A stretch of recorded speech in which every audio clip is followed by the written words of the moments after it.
So what would you think would be best on what I'm feeding here? We'll have to talk money. See how this goes. Ooh, pretty.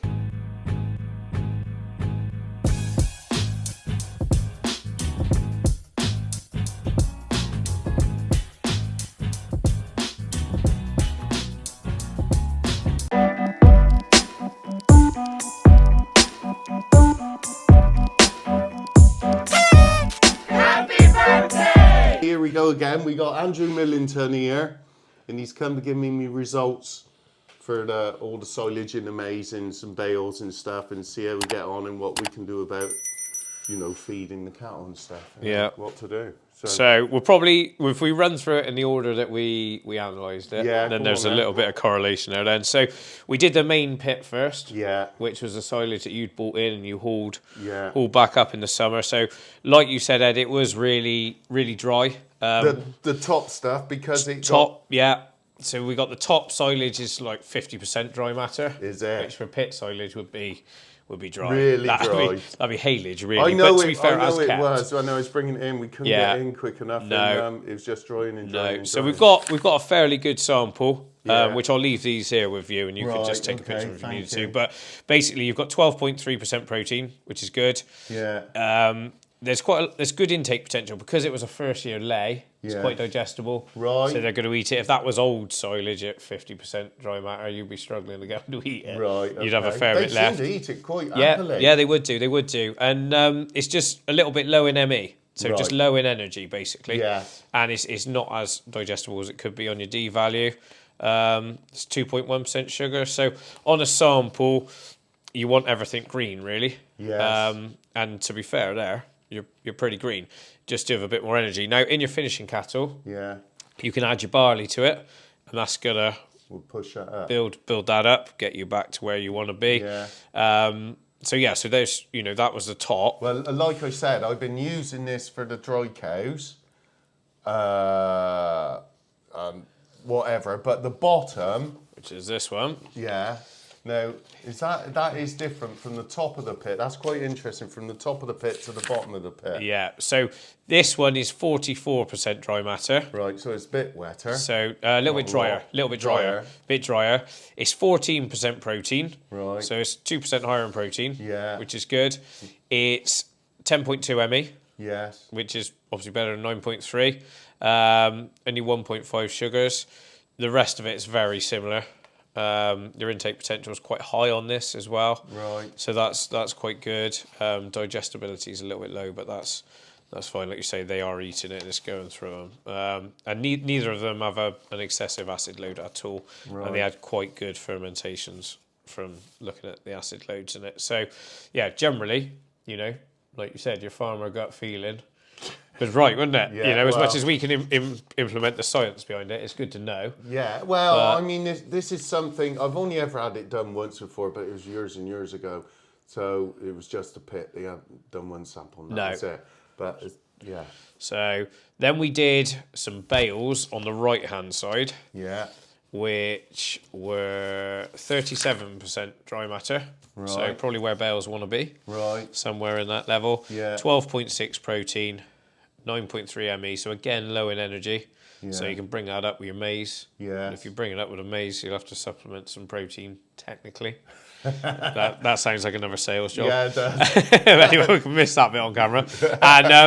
And obviously some barley will help bring up the energy in it. But again, there's a lot of green on that sample. Right. So that's, your green is kind of your average for the year. Right. Okay. This wouldn't be a very good year for silage, to be fair. So I would test a lot of samples. I've probably done 250-ish since November. And generally, the silage is not as good as the year before. Most people's cows will be working. Wettest year. Sounds like, this is probably the bogman farmer in me, but I almost feel like the goodness was probably washed out of all of that grass. Right. And then it did dry up quite quickly. Yeah. Once it did dry, so of course we all were desperate to go silaging, weren't we? So we'd had a really wet time. It didn't have a lot of sun in it. No. And then we all get out there and try and bale it up straight away. I know the one lot I done up at Leicester's at Tabernacle, I mowed it and then it was a bit of a murky, crappy, horrible day. Yeah. And I don't think it went so well, but there we go, that's life. No. And then on the left-hand side, we had some much wetter bales Yeah, when we that's did what those. that Is that what was. you're feeding this morning, one of I those? think I'm getting through them now because Yeah. the bales are changing. Yeah, so 24%, 24.5% dry matter, so quite a wet bale, really. Yes, You know, yeah. that would be sort of like your pit size sort of call wetness. 15 protein, Right, so okay. sky high for some reason. Yeah, how come that's so high Could have in been protein? older grass. Sometimes older grass is higher in protein. Is it? But Well, it would have been older grass. Yeah, grass protein's not the most digestible in the world to an animal, so you Right. can't sort of rave that you've got 15% protein Right, silage. You don't need to buy any cake. You know that it's not as digestible. That's what everybody says. You know, growing was 18%. Like you still need some, you know, different types maybe, but you can't do it all off there. 9.3 ME. And interestingly, no sugar, 0.2. No. Is that because lack of sun? Lack of sun. Probably, yes. Older grass. Lots and lots of things. You know, I go to people who won't go mowing before 10 o'clock because they think the Yes. sugars aren't up. I try and go at dinner time. Yeah. That's when I try You and don't go. see that much of a difference. I know scientifically you probably do, but very often you don't. And interestingly in that, because it was such a wet sample, I'd have thought you'd have had a little bit more of rumen acid load, but there's absolutely nothing. That's obviously to do with the fact it is quite low energy silage. Oh, so right, okay. that's there they are what they are in the Yes. heap. Now Yes. your maize that we did down the bottom Yeah, was the next bit. So a good sample of maize for the year. Looking at it. it is. Your is one, it? yeah. So I've done a lot. A lot of people had to go early because it was wet, the ground conditions.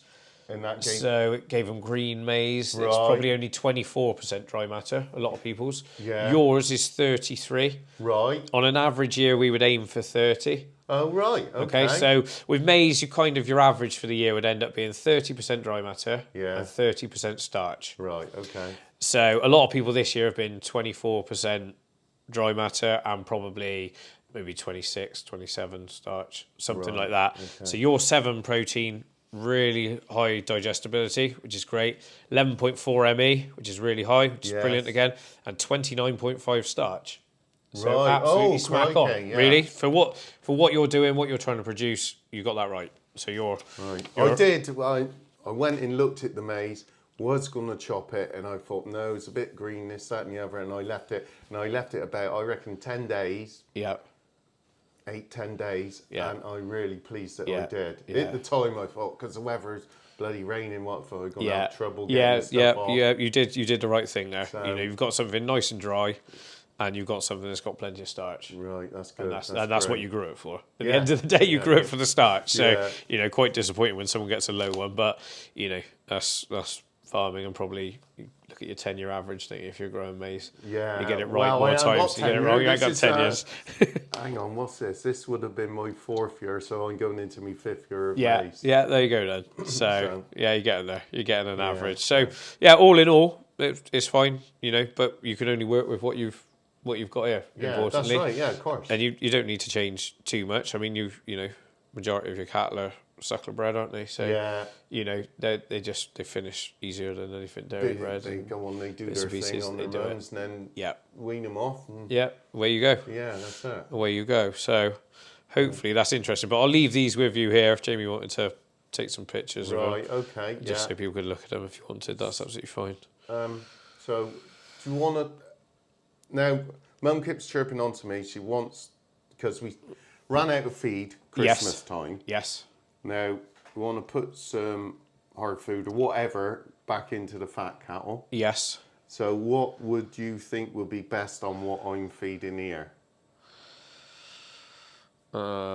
Really, it wants to be a blend, which you could pick up. You know, a 14% high starch blend Right. would complement your maize and grass diet. Right, now bearing in mind I've not got a mixer wagon, so I'm going to No, be pouring it yeah, on can the be top. poured on top, roughed in with a fork. It'll be absolutely fine. Right, okay. And obviously, you'll have your barley, your wheat. You will have some rape meal, distillers, minerals. That'll be a complete feed. Right. So there's the salesman option for you. The farmer option is Yeah. we got a shed full of barley this road. You could just go and pick up some barley, Right. feed that to them. Yeah. You won't get quite as good a result because you haven't got such a balanced diet, Right. but you may get as good a result as you are looking for. Right. So that the decision there is yours, really. you know, you've got a differential there in price. Is there because the barley is 3 ton, I got to get minimum 3 ton. 3 How ton. about the blend as well? 3 ton. Is it all 3 ton all as in well? 3 tons because it's made in a blending plant? We need 3 ton in the mixer Right. to hit the paddles. Right. Anything less than that It doesn't don't hit the mix. paddles. No. And the reason we're 3 ton on barley is it just warrants an order really, because there's not a lot of margin In the barley. on a rolled barley as a straight. So if somebody come in for 2 ton, it probably cost us more paying Right. the bloke to load it than it would do it. And certainly if we were delivering it, but you can move it yourself. So you know you've got 2 options there. Right. Okay. To think about. We'll have to talk money. Yeah. We'll do that off camera. Everyone ring me. Everyone ring me. Yeah, cool. That blend's expensive. Oh, that barley's cheap. Yeah, it can go 2 ways, can't it? That's the problem. Bloody hell. That is the problem. So, Yeah. All right. Well, yeah, but generally, a lot of our customers would be forward buying. So it'd be unusual for me as a salesman to be having too many discussions this time of year in January about the price of feed. Yeah. A lot of the rolled barley will be forward bought sort of August time. Right. So by August, we know what we've got in store. Yeah. We know what we bought it for.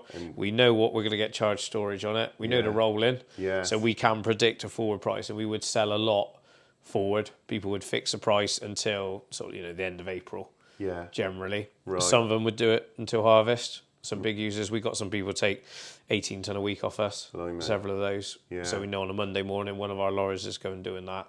Yeah. Try to get 3 loads a day out of the boys on the lorries, on the bulkers. They love that. They love that. They love that. It's fine. It's fine. You got give them some nice loads. It's all right, isn't it? It's only an inch away on the map, is what our transport manager says. Yeah, I don't know what you're whinging about. It's only an inch away.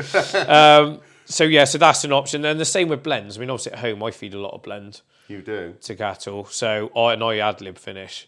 So I would buy all of my blends probably July, August time when the price is a bit lower, fix a price, which is what I do with a lot of my customers as well. Yeah. And then they know what they're paying for the year. Yeah. So, but for what you're doing, and your flow of cattle, you can just buy some food and we know it'll see those through. Yeah. Job done. Yeah. But it's easy going at the minute. In a rising market, it's all right. On the beef side. Yes. And the feed market is pretty stagnant, to be fair. Yeah. Nothing flying away from us at the moment. No, not yet. No, not yet. He says. Which is great as a farmer feed merchant. If you're an arable farmer, it'd be really, really tough at the moment. Be horrendous. You're below cost of production. None of us want that in a business. No. We don't want it as a feed merchant. You and I don't want it as beef farmers. No. You just don't want to be in that position. It's horrendous, the position they're in at the moment. But it'll swing round. It'll come right, I'm sure. Everything goes up and down, doesn't it? Yeah, and you just take it. That's all that's all you can do is just try and level it out and save a pound where you can. Yeah. So that's the theory. Right. So that would be your options really going forward. Right. All right, Andrew. What you thought was better. Well, we'll have to think about that and go from there. Thank you very much. Perfect. That's right, Ed. Lovely job. I'm glad you come in and just talk. We got back and gone through it, and we're there. Yeah. We know where we are. Yeah. Right. All right. Well, it's Andrew Millington telling us our results of our silage. Signing off. Bye.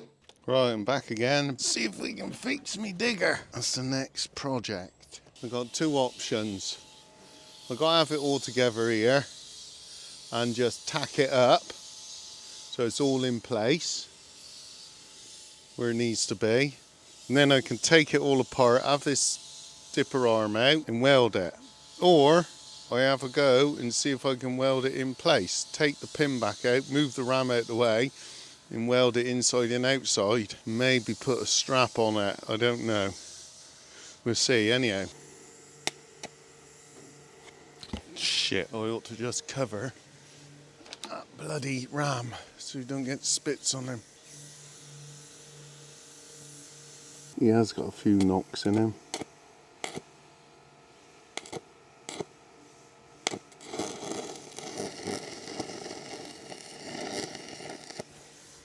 Crikey, it's quite high in it. Let's go down a bit. 100.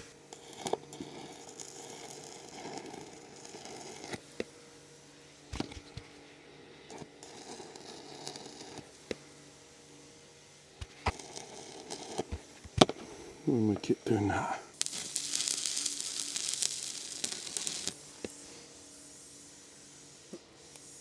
Right, looking at how that's welding, I think I ought to take it off.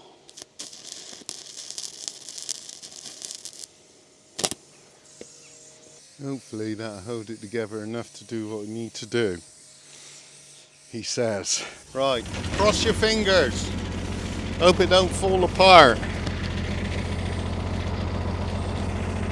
he says.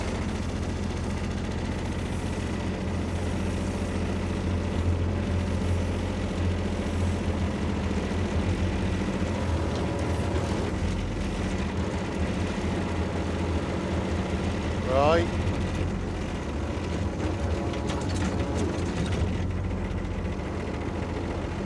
Drop the bucket off, I do believe. First, sort of tack together in a fashion. There we go. Right, I'm going trying to weld up me digger.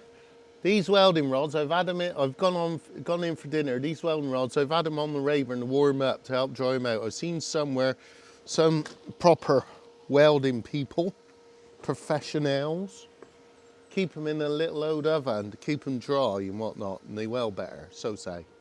So that's what I'm trying. Right, where's my helmet? Bollocks. What do I do with that? Helmet, helmet, helmet. Oh, there it is, blown down. Oh! Right, found my helmet. Right, where are we? See how this goes.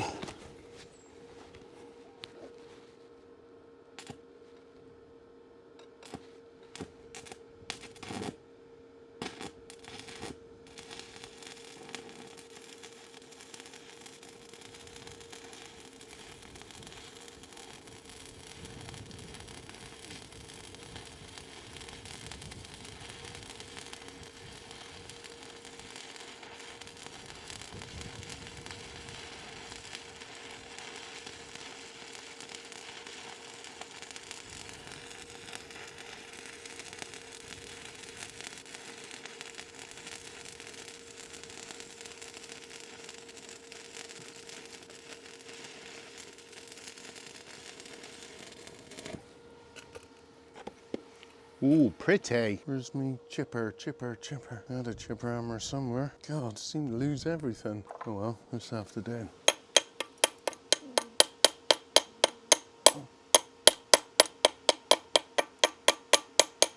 Everything goes missing. Oh, there it is. Found it.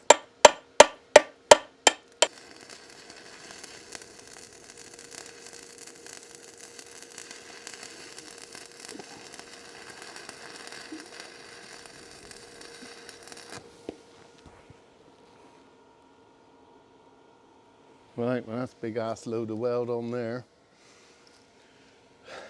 Christ, we got to do all this like this.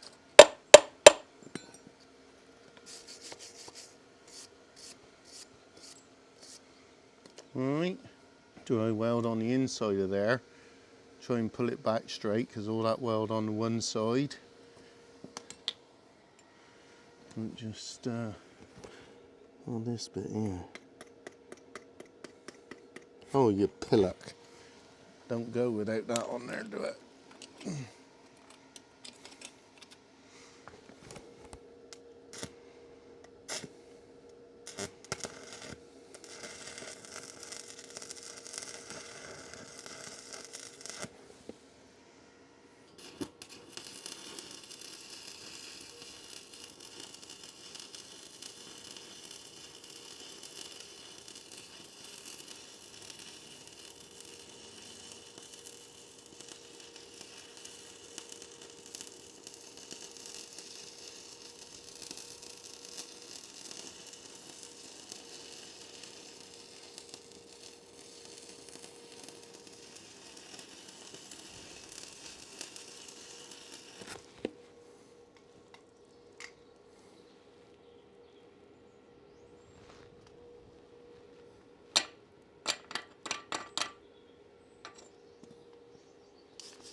A bit of a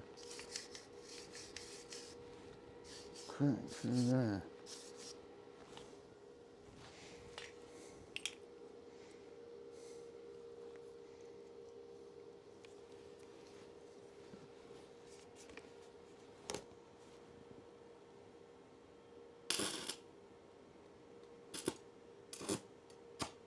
Oh, come on.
Right, here we go. I've got the pins back in, welded up, shitload of weld round it.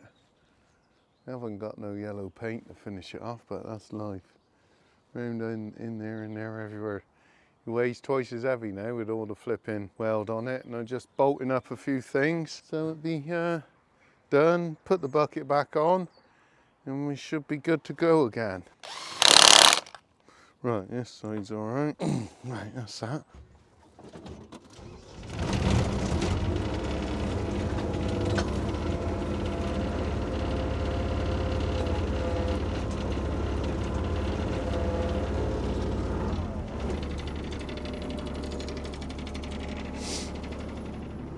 Right, now all this here is really badly worn. It all needs redoing, all the push link. There is grease nipples on him, but I seem to have mislaid me grease gun. Until I either find it or get another bloody grease gun. Right, Dad? I know, but I've mislaid me grease gun. If you can find it. Well, no, I'm going to open up a cartridge and put some grease in here. Right. When I get a grease gun, you need a good grease. Yes, I had, haven't I? That's at the top of my priority list.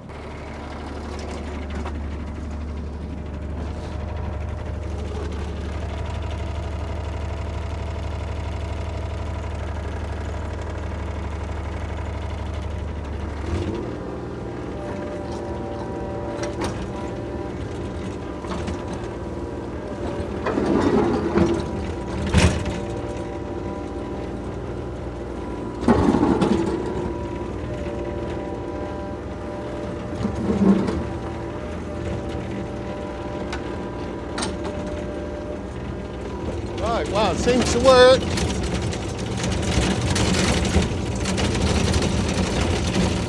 Just need some grease for a grease gun.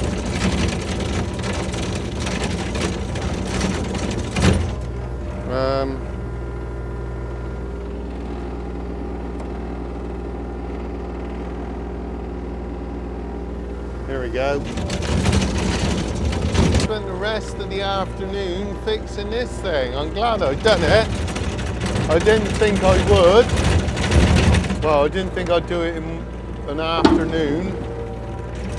I mean, I welded it up pretty substantial. I'm hoping I was going to plate it, but I'm hoping A, I haven't got any decent steel to do it, and B, I'm hoping I've put enough weld on there that dug out the crack with a grinder and then filled it in and welded it in. It looks all right, so it's all working. We'll just see. Right, Ed Jones signing off for today. Just got to finish off the calves and milk a couple of cows and then I'm going in. So it's Ed Jones signing off. Bye.